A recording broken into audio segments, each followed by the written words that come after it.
رحم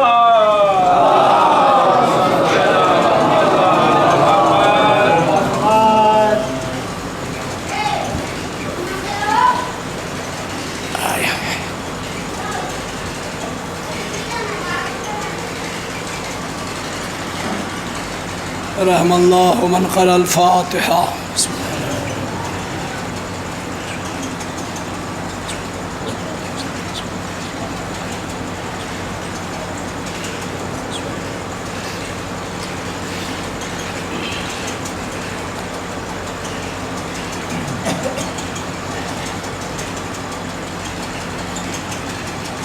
ماشاء اللہ لا حول ولا قوة الا باللہ العلی العظیم من الشیطان اللعین الرجیم. بسم اللہ الرحمن الرحیم. الحمد للہ الذی اظہر الوجود من العدم ورقم العال بالانسان من اسرار القدم وعلمہ من البیان ما لم یعلم والصلاة والسلام علی اول صبح اللہ الذی من نفقت احدیہ وأول شمشين أشرقت بالسماوات الأزلية نذير العوام الإنسانية وبشير الخلائق الفانية أصل ما في الوجود ونقطة دائرة الوجود لواء الحمد ومقام المحمود سيد الكونين جد الحسن والحسين سيدنا ونبينا وشفيع ذنوبنا وحبيب قلوبنا وطبيب نفوسنا مولانا ومقتدانا بالقاسم محمد سیما لا یاسب الدین والایمان باب الامن والامان مصداق مرج البحرین یلتقیان الامام المظفر وشجاع الغضنفر وقاسم طوبى وسقر وساقیا الحوض الكوثر الذي سمت امه حیدر انما يريد الله ليذهب عنكم الرجس واهل البيت ويطهركم تطهيرا.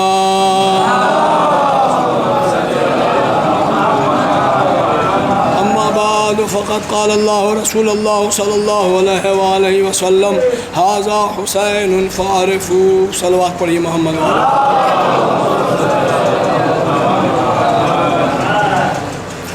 عزیزان گرامی، مجلسیں کافی دیر سے شروع ہونے کی وجہ سے ایک مجلس دوسرے مجلس کے وقت کی غاصب ہوئی جا رہی ہے. اس کا مسلسل خیال کرتے ہوئے اس بات کا احتیاط کیا جائے کہ 8 بجنے والا ہے، وہاں کی مجلسوں کا 9:30 بجے کا وقت ہے، تو اب 8:30 کا وقت ہے، تو 8:30 پر نہ صحیح تو کم سے کم 9 بجے تو وہاں کی مجلسیں شروع ہو جائیں. لہٰذا میں آپ حضرات سے مجلس شروع کرنے سے پہلے بس ادب درخواست کروں گا کہ اس مجلس سے ختم ہونے کے فوراً بعد ان کی مجلس انظار بھائی کے یہاں شروع ہوگی. آپ یہاں سے نکل کے فوراً وہاں پہنچیے گا. دیکھیے آدھے گھنٹے کی تاخیر تک تو بات ٹھیک ہے، لیکن اب یہ 2-2 گھنٹے 3-3 گھنٹے مجلسوں کا وقت جو ہے وہ ایک دوسرے پر غالب ہونے لگے، غاصب ہونے لگے، یہ ٹھیک نہیں ہے. ہمارے عقیدے میں غصب نام کی کوئی چیز نہیں ہے. تو کوشش کریے عزیزان گرامی، ٹھیک ہے یہ بھی مجلس ہے وہ بھی مجلس ہے، لیکن ایک وقت کے ساتھ ہو. کوئی چیز اگر قائم ہوئی ہے منظم طریقے سے کرنے کے لیے تو وہ باقی رہے. اس کا مل جل کے خیال کریے. بآواز بلند صلوات پڑھیے محمد. بہت دیر کی زحمت نہیں ہے، جاگ کے سن لیجئے گا. 20 سے 25 منٹ کی خطابت ہے. آپ حضرات کے اذہان عالیہ پر بھروسہ ہے. مستقل میں آپ کو سنا رہا ہوں، آپ سن رہے ہیں. اور اس موضوع پر یہ میری 4تھی تاریخ میں 6ٹھی مجلس ہے، آپ حضرات کے حوالے ہے. عزیزان گرامی، آواز میری گرفتہ ہوئی تو مجھے خیال میثم تمار کا آیا، تو میں نے سوچا کہ میں کچھ عرض آج میثم تمار کے فضائل کے سلسلے میں آپ کے حوالے گوش گزار کر دوں. ہزارہا بار سنی ہوئی روایت ہے، ہزارہا بار سنے ہوئے گوشے ہیں، لیکن خاکسار کی بھی کچھ کوشش ہے. اسے آپ حضرات توجہ سے سن لیجئے گا، انشاءاللہ آپ بھی مسرور ہوں گے. اس سے پہلے میں ایک روایت پڑھ دوں. جب مولا کائنات سے پوچھا گیا، توجہ سے سنیے گا، کہ مولا آپ کس کے فضائل سن کے سب سے زیادہ خوش ہوتے ہیں؟ پوچھنے والے نے سوچا کہ مولا کہیں گے کہ میں اپنے فضائل سن کے سب سے زیادہ خوش ہوتا ہوں، اس لیے کہ اس کائنات ہستی میں فضائل کا کوئی ایسا گوشہ نہیں ہے جہاں علی کی پہنچ نہ ہو.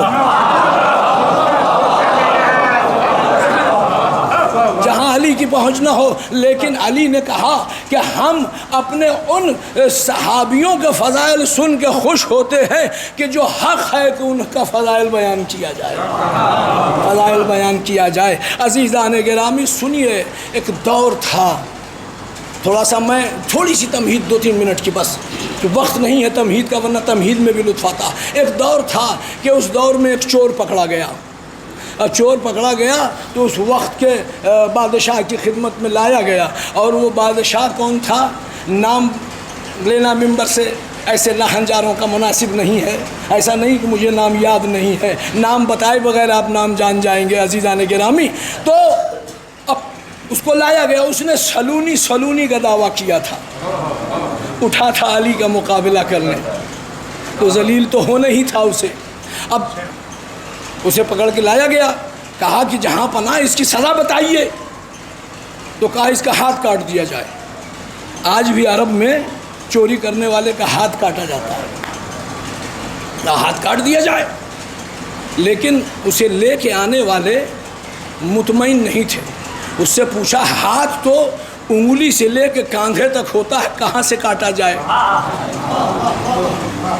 کہاں سے کاٹا جائے؟ اب اس نے بڑے بڑے علماؤں کو، عزیزان گرامی، دولت و ثروت و حکومت کے بل پر اس طرح سے، اب آپ کو آج تو سمجھانا بہت آسان ہو جائے گا نا کہ جوڈیشری بھی خریدی جا چکی تھی۔ مجھے مثال دینے کی تو ضرورت نہیں ہے، آپ دیکھ رہے ہیں جو فیصلہ جس طرح سے چاہا جا رہا ہے کرا دیا جا رہا ہے۔ تو عزیزو، ہلکا سا اشارہ ہے، اس وقت ڈیموکریسی میں جوڈیشری کا یہ حالت ہے، تو وہ تو شہنشاہی تھی، سارے ججز خرید لیے گئے۔ توجہ کا طالب ہوں، اور یہ فیصلہ لیا گیا کہ اس کا ہاتھ کلائی سے کاٹا جائے۔ توجہ کا طالب ہوں۔ اب چور بھی عجب تھا، نہ جانے کس لیے چوری کیا تھا، ہمیں لگتا ہے ان کو ذلیل ہی کرنے کے لیے چوری کیا تھا۔ عزیزان گرامی، کہا کہ کلائی سے کاٹا جائے، تو اب اس نے کہا اپنے ان ججوں سے کہ یہ حکم پروردگار کے خلاف ہے، تم سچ بتاؤ کہ میرے ہاتھ کہاں سے کاٹے جائیں۔ اب سارے جج خاموش، ارے بھائی فیصلہ ہو ٹھیک تب تو۔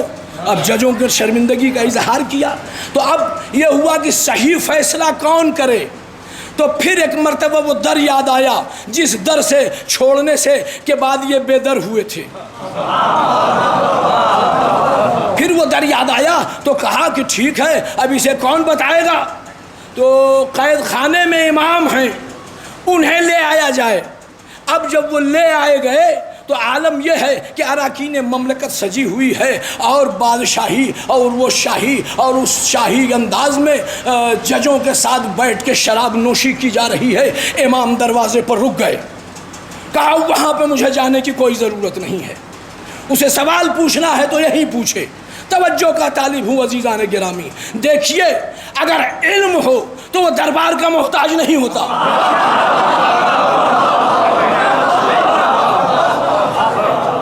شرط لگائی، کہا میں چلا آیا اس لیے کہ خدا کا قانون زد میں آ رہا تھا، اس لیے چلا آیا۔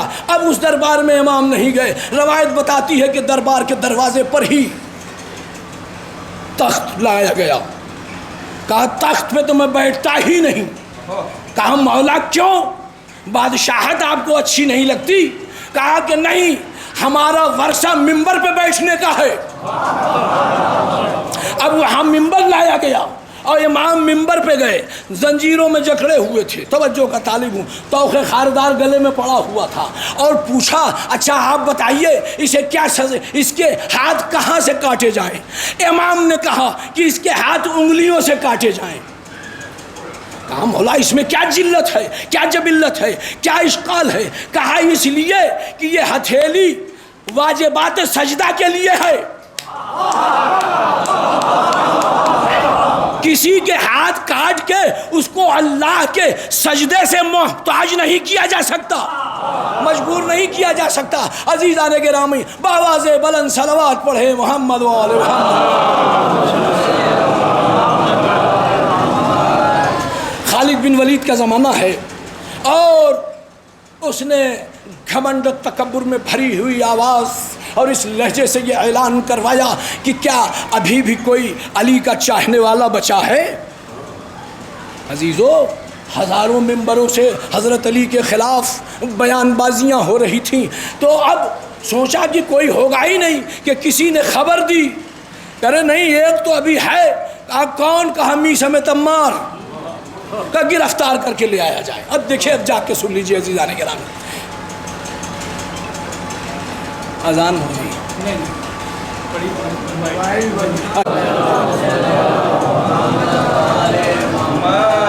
کہا میثم تمار کو گرفتار کر کے لے آیا جائے۔ میثم تمار خالد بن ولید کے دربار میں گرفتار کر کے لے آئے گئے۔ جو حضرات زیارت کر کے آئے ہیں کوفے میں، انہوں نے میثم تمار کا روضہ دیکھا ہوگا۔ عزیزو، یہ اہل بیت ہیں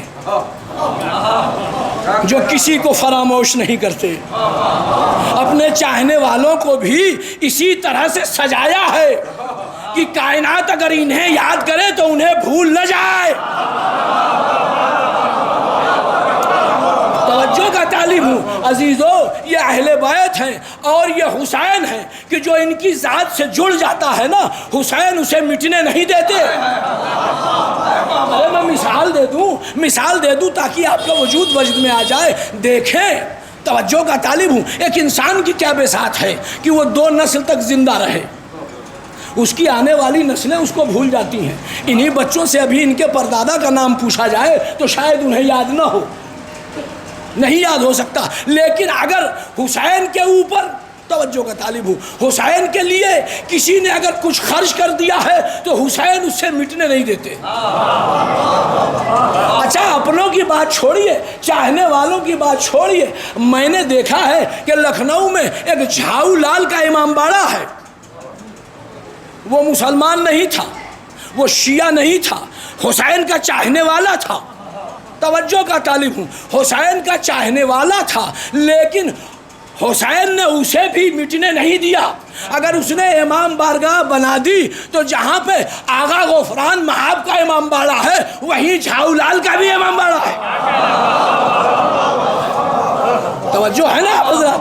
تو میثم تمار کا روضہ آپ حضرات نے زیارت کی ہوگی۔ اب یہ میثم تمار کو گرفتار کر کے لے آیا گیا۔ اب لے آیا گیا تو آتے ہی ولید پوچھتا ہے کہ تو علی کا چاہنے والا ہے؟ کہا تجھے شک ہے؟ کہا کہ ہاں میں سوچ رہا ہوں کہ کیا اب اس دور میں بھی کوئی علی کا چاہنے والا بچا ہوگا؟ کہا شک کی بیماری تو تیرا خاندانی تقاضا ہے، یقین کر لے کہ میں علی کا چاہنے والا ہوں۔ کہا میثم میں تمہاری گردن اڑا دوں گا۔ کہا ہرگز نہیں اڑا سکتا۔ کہا کیوں؟ کہا تو پہلے میری زبان کاٹے گا۔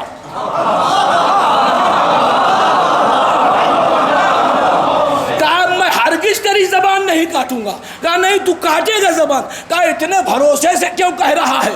توجہ کا طالب ہوں، کہا علی نے مجھے آغوش میں اٹھا کے کہا تھا کہ یہ میرا ایسا محب ہے کہ اس کی پہلے زبان کاٹی جائے گی، پھر اس کا گلا کاٹا جائے گا۔ اور تو نہیں جانتا میرے مولا کی زبان اقدس سے نکلے ہوئے الفاظ لوح محفوظ کی تقدیر بن جایا کرتے۔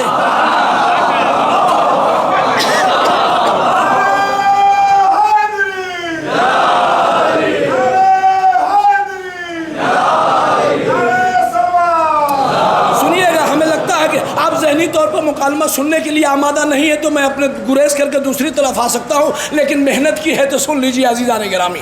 اب وہ بلایا، بلانے کے بعد اس نے گردن فوراً نہیں کاٹی، نہ اس نے فوراً زبان کاٹی۔ اب جب کہہ دیا تھا کہ پہلے تو زبان کاٹے گا تو اس کو زبان کاٹ لینا چاہیے تھا، لیکن زبان نہیں کاٹی اس نے۔ تاریخ بتاتی ہے کہ اس نے پہلے میثم کی انگلیاں کاٹی۔ سنیے گا عزیزان گرامی، اب جب انگلیاں کٹی تو میثم اپنی کٹی ہوئی انگلیوں کو دیکھ کے مسکرانے لگے۔ اس نے سوچا عجب شخص ہے، جسم کا ایک حصہ کٹ رہا ہے اور دیکھ کے مسکرا رہا ہے۔ کہا پوچھا کہ تم علی والے موت جب سامنے آتی ہے تو مسکراتے کیوں ہو؟ تو کہا کہ سن، ہم علی والے زندگی میں بھی موت کا سن کے مسکراتے ہیں، مرنے کے بعد بھی موت کی خبر، موت مرنے کے بعد بھی مسکراتے ہیں۔ اب پتہ چلا کہ مرنے کے بعد بھی ہم علی والوں کا چہرہ خراب کیوں نہیں ہوتا، اس لیے کہ زندگی میں جب سنتے ہیں کہ موت آ رہی ہے تو یہ پتہ چل جاتا ہے کہ علی سے ملاقات ہوگی۔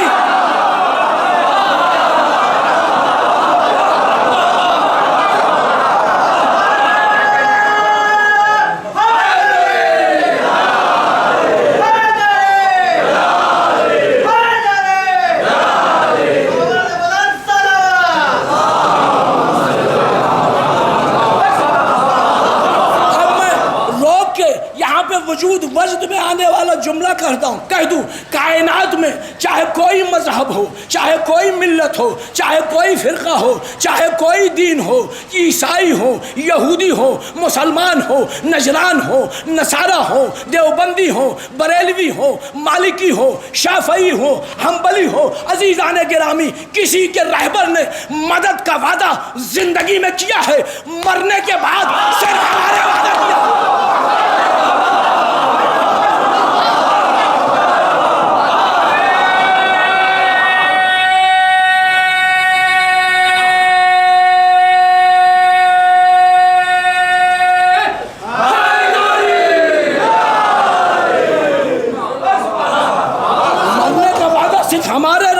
کیا ہے، بس اسی لیے مرنے کے بعد ہمارے چہرے بگڑتے نہیں ہیں۔ ہم نے ہزاروں موتیں دیکھی ہیں، کہا جاتا ہے کہ ارے مرنے کے بعد تو چہرہ ان کا اور کھل جاتا ہے، ارے کیوں نہ کھلے، وہ آ گئے اپنی زیارت کے لیے۔ ارے زندگی بھر جس کا انتظار کیا تھا، اب مرنے کے بعد انہیں دیکھیں گے تو مسکرائیں گے ہی۔ صلوات پڑھے محمد و میثم تمار۔ سنیے عزیزان گرامی، آپ جاگ گئے ہیں۔ میثم تمار اپنی کٹی ہوئی انگلیوں کو دیکھ کے مسکرا رہے ہیں۔ اس نے پوچھا کہ تم کٹی ہوئی انگلیوں پر رو نہیں رہے ہو، مسکرا کیوں رہے ہو؟ کہا سن، میں اپنی کٹی ہوئی انگلیوں کے مقدر پہ مسکرا رہا ہوں۔ کہا کیوں مسکرا رہے؟ کہا مقدر پر۔ کہا میں نے سوچا تھا کہ میں علی پہ پہلے قربانی دوں گا، ارے یہ تو اس نے قربانی دے دی۔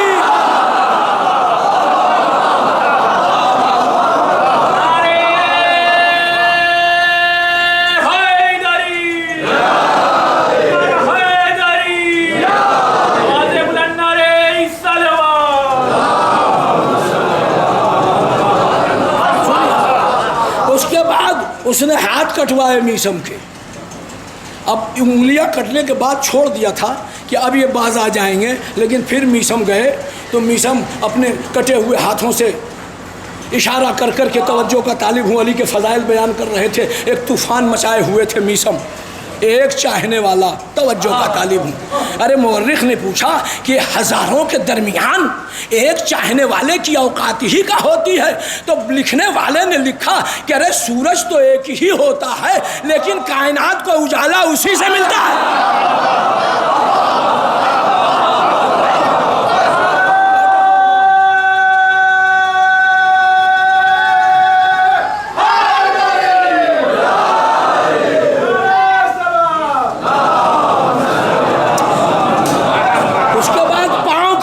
توجہ کا طالب ہوں، پاؤں کٹنے کے بعد بھی میثم علی کا فضائل بیان کرنے سے نہیں رکتے، توجہ کا طالب ہوں۔ اچھا پریشانی دیکھیں کہ جہاں ہزاروں ممبر سے علی کی برائیاں بیان ہو رہی ہیں، وہاں ایک ہاتھ پیر کٹا ہوا انسان بیان ہی کر رہا ہے، تو سرکار پر کیا فرق پڑتا تھا؟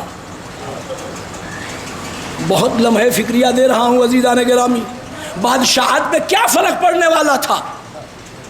ایک بیان کر رہا ہے، کرنے دو، کتنوں کو سنا لے گا۔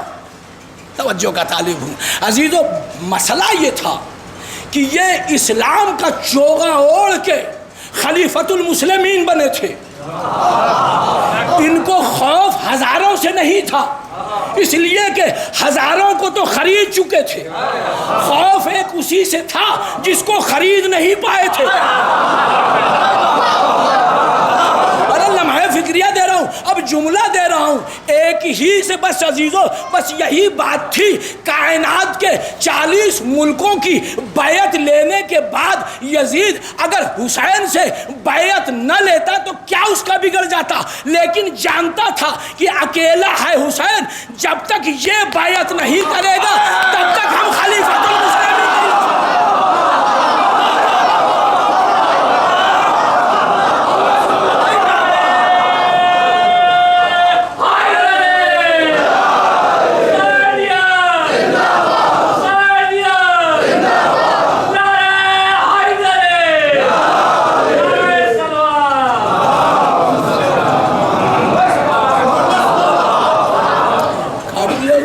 تو عزیزو پاؤں بھی کاٹ دیے، گٹھری کی طرح سے میسم ہو گئے، اب میسم نہ چل سکتے ہیں نہ پھر سکتے ہیں۔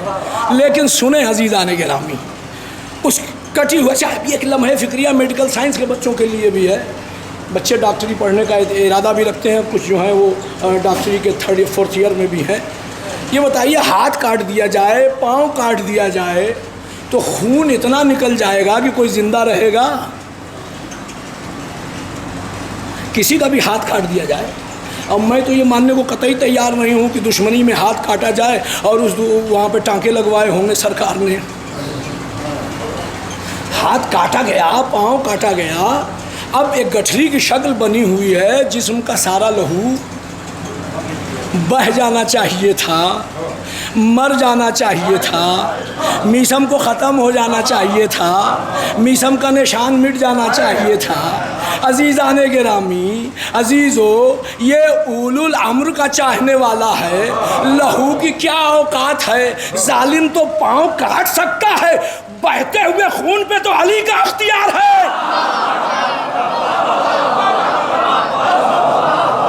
توجہ کا طالب ہوں۔ اب میسم کو گٹھریوں کی طرح اٹھا کے بچے لے جاتے تھے اور چوراہوں پر رکھ دیتے تھے، اب میسم فضائل علی بیان کرتے تھے۔ تاریخ کا بیان ہے کہ اتنی سختیوں کے باوجود بھی ہزاروں کا مجمع ہوتا تھا، ہزاروں کا مجمع میسم اکٹھا کر لیتے تھے۔ توجہ کا طالب ہوں عزیزو، اب زبان کٹنے کے بعد ماہرین نفسیات نے لکھا ہے کہ طاقتور سے طاقتور انسان صرف ای کا لفظ استعمال کر سکتا ہے۔ اب وہاں عالم یہ ہے کہ محسن نقوی نے کیا زبردست شعر کہا ہے، کہتے ہیں کہ بازاروں میں رک رک کے ولی کہتا تھا مجمع، ای کہتے تھے میسم تو علی کہتا تھا۔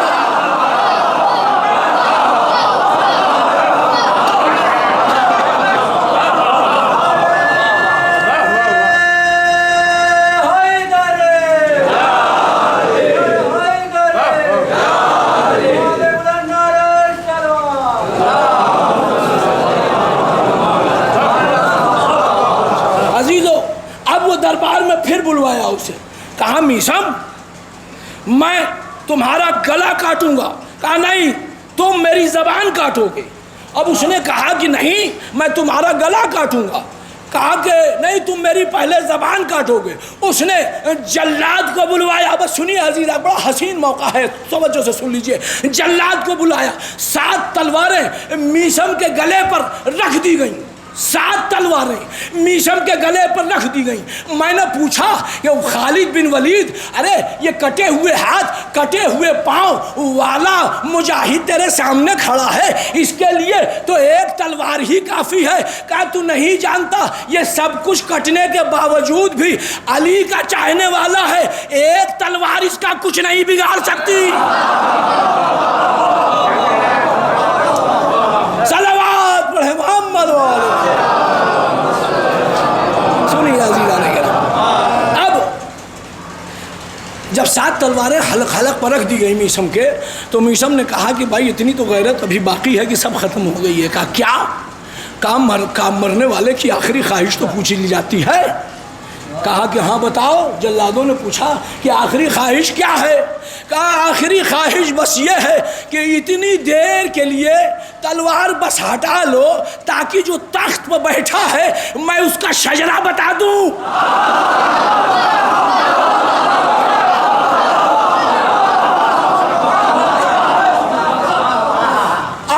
شجرے کا نام سنا تو فوراً جلادوں سے کہا ارے گردن چھوڑو، پہلے اس کی زبان کاٹو۔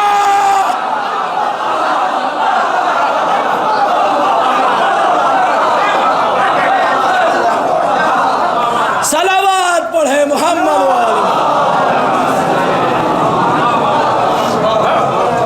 عزیزان گرامی، روزہ بنا ہوا ہے، سب کو معلوم ہے کہ کس نے شہید کروایا، کس نے میثم کو شہید کیا، لیکن اس کے باوجود بھی مسلمانوں کی موٹی موٹی کتابوں میں ان کے قاتلوں کا پتہ نہیں ہے، ان کے دینیات میں، ان کے درس میں یہ نہیں پڑھایا جاتا۔ عزیزو، یہ تو اب میں اپنے اس رسول کے قول کے آخری تصدیق کے بعد میں مصائب پڑھوں گا۔ عزیزان گرامی، ابھی صرف 20 منٹ پڑھا ہے، 5 منٹ اور سن لیجئے کہ میں نے عرض کیا تھا کہ ھذا حسین فارفو، یہ حسین ہے، اسے پہچانو۔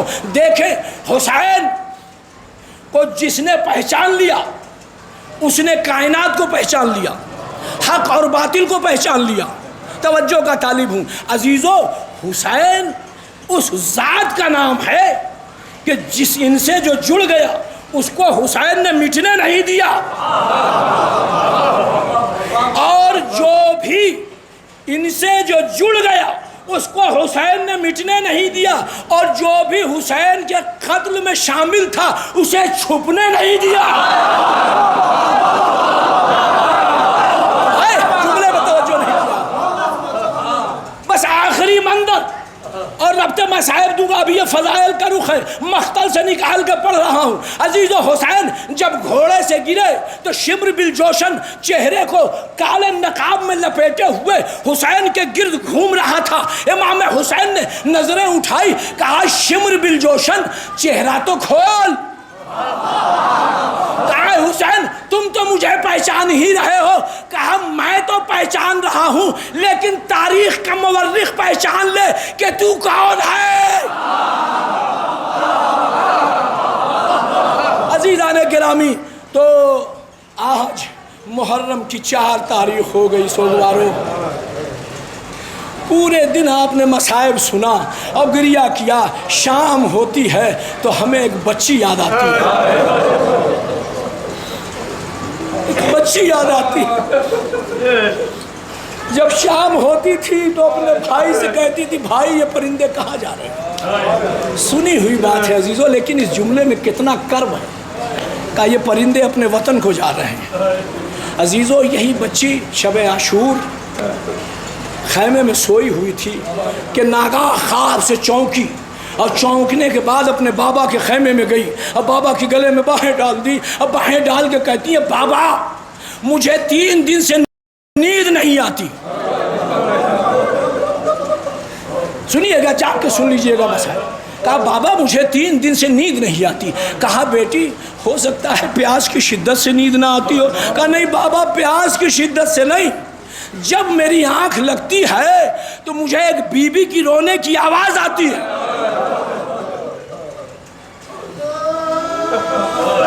کہا بی بی ہم غموں سے گھرے ہوئے ہیں، کسی بی بی کی رونے کی آواز آتی ہوگی، کیا اس سے پریشانی ہے؟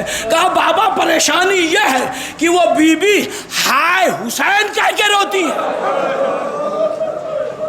سنیے گا عزیزو، ہائے حسین کر کے روتی ہیں۔ اب حسین سکینہ کو سینے سے لگا کے رونے لگے۔ کہا اے بی بی وہ کوئی اور نہیں ہے، تمہاری دادی فاطمہ ہے۔ عزیزو، اس بچی کو اتنا ستایا گیا کہ حسین کی شہادت کے بعد ارے میں نے جب سوچا تو میں سوچتا ہی رہ گیا، میری آنکھوں کے آنسو رکے نہیں کہ اس بچی کو تماچے مارے گئے۔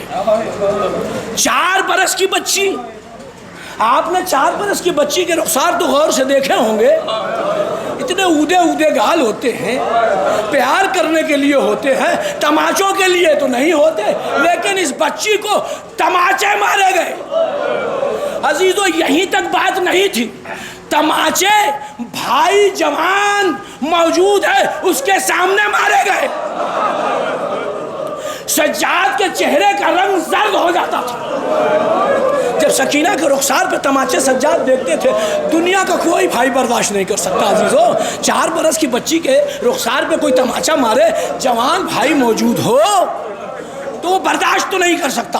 عزیزو سجاد کے چہرے کا رنگ زرد ہو جاتا تھا۔ راوی بیان کرتا ہے کہ کس نے تماچے مارے سکینہ کو؟ صرف شمر نے نہیں مارے، انس نے مارے۔ ارے یہ وہ ہے کہ جس نے حسین کو جب نیزہ مارا تو بائیں پسلی دائنی پسلی سے جا کے مل گئی۔ اس ظالم کے ہاتھوں کا تماچا، بچی تڑپ کے خاک پہ گر جاتی تھی۔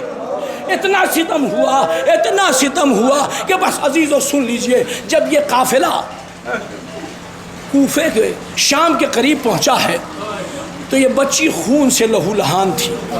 بہت اطمینان سے پڑھ رہا ہوں مصائب کا آخری فقرہ۔ گودیوں میں بچیوں کے پالنے والوں سنو، یہ بچی حسرت بھری نظر سے اپنے بھائی کے چہرے کو دیکھتی ہے اور دیکھنے کے بعد کہتی ہے کہ بھیا دعا کرو کہ سکینہ مر جائے۔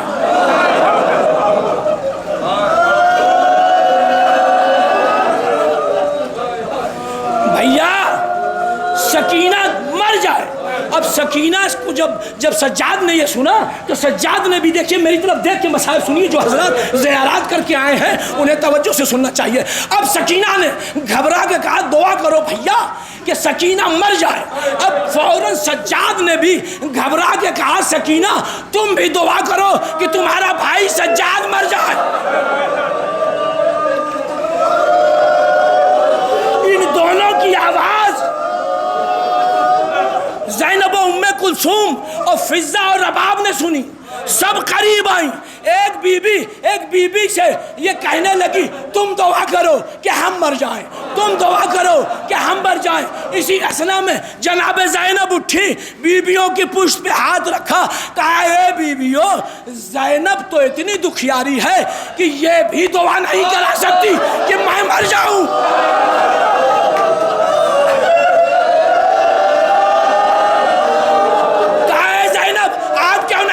کہا کہ میں بھیا کی کٹی ہوئی گردن سے وعدہ کر کے آئی ہوں کہ اس قافلے کو مدینے لے جاؤں گی۔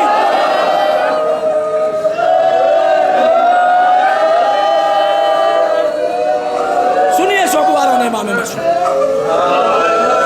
مصائب آخری منزلوں پر ہے، سنیے توجہ سے سنیے، سر جھکا کے نہ سنیے، میری طرف دیکھ کے سنیے، مصائب آخری لمحوں میں ہے۔ کہا سید سجاد سے کہا بھیا دعا کرو کہ میں مر جاؤں۔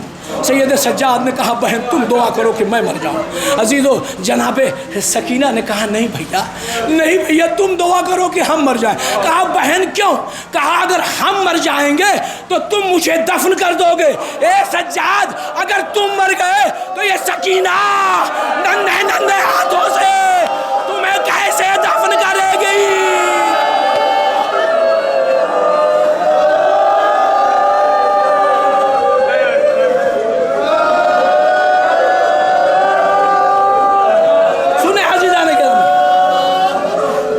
ستم ہوا اس بچی پر، اس بچی کے مصائب سن لیجئے کہ علامہ ہارون زنگی پوری کہتے ہیں کہ جب اس بچی کا امتحان لیا گیا، یزید ایک تشت میں کٹا ہوا سر لے کے کہا پہچانتی ہو یہ کس کا سر ہے؟ کہا میرے بابا کا سر ہے۔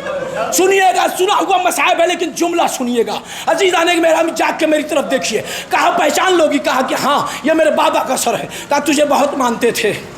کہا ہاں مجھے بہت مانتے تھے۔ کہتا ہے کہ میں تب مانوں گا کہ جب تم دامن پھیلاؤ، ارے جملہ سنیے، اور یہ سر تمہاری گود میں آ جائے۔ سکینہ نے، علامہ ہارون زنگی پوری لکھتے ہیں کہ سکینہ نے غور سے اپنا دامن دیکھا اور یزید کا چہرہ دیکھا۔ اے یزید میرے دامن کو تو تیرے اشقیاء نے جلا دیے۔